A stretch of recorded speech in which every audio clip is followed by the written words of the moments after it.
I think there are real barriers that need to be broken down in order for everybody to feel comfortable in all spaces. I'm Jessica Watkins, and I'm a NASA astronaut. I break the role by being a Black woman on the International Space Station. So I spent the first several years of my life growing up in Maryland, and then our family moved to Boulder, Colorado. I think now I recognize the impact that growing up in Boulder and being so close to the foothills, so close to the Flatirons Mountains right there, that probably somewhere in me was sowing a seed of geology that I would eventually figure out and start to pursue. From a pretty young age, I actually first voiced a desire to be an astronaut. I think I was about 10. What really drove me to that was just this idea of being able to explore the unknown and really just being able to reach out and answer unanswerable questions. I actually was at a after-school enrichment program at the Judith Resnick Elementary School. I came home and asked, who she was, and my parents told me a little bit about her story. And that was kind of the first time that I realized that you could be an astronaut. You can do this for a career and go to space. I will never forget the day that I got the first email from somebody who worked at NASA. And the email mentioned, that we'd be interested in having you come and work on the Phoenix Mars lander. So the idea that I was going to be able to come in and work for NASA and be able to contribute to this mission in some small way was just so exciting. The ways that we can come together and really have kind of a singular mission is what we need right now. Just focus on what makes us humans and the things that we have in common. So I'm really excited about being a part of that. I launched on the SpaceX Dragon in April of last year. It really is just this amazing experience, sitting on top of the Falcon 9 rocket, getting ready to launch. I think certainly being up on orbit and getting to see the Earth kind of as one ecosystem and one single fragile place where we all live, how interdependent we are on each other. And it really reminds you of how important it is to take care of this planet that we all get to live on.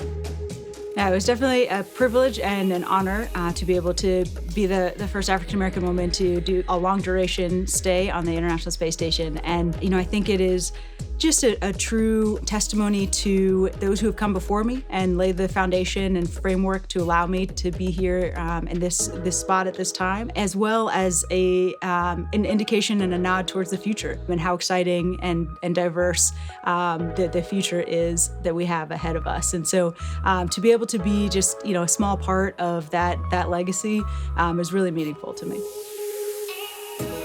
I really hope that when people look at what we do here at NASA, that they will see how large of a team it really takes to do some of the amazing things that you see NASA doing.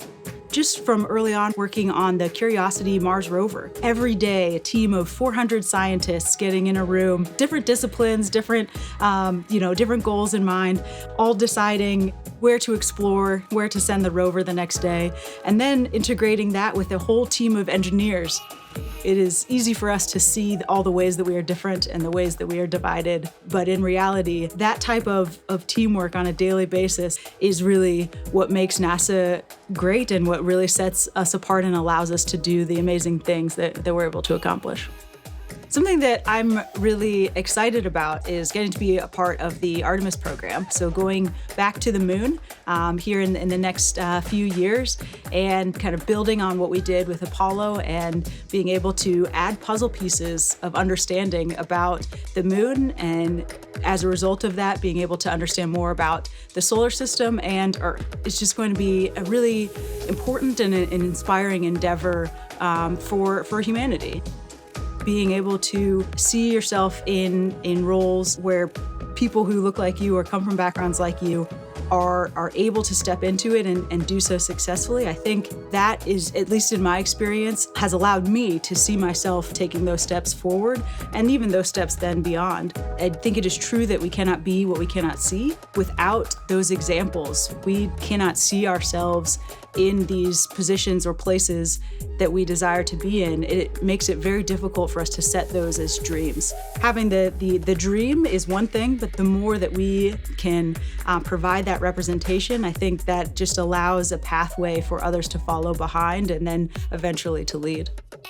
One message that I learned from my time on board the International Space Station was really just the importance of loving the people around you and just being aware of where the people in your community are coming from, what they need, and what you can do to help them. Be a good team player, be a good crewmate, and that is what's going to allow us to be successful in whatever mission we pursue down here on the ground. I'm honored to be a part of World Woman Hour.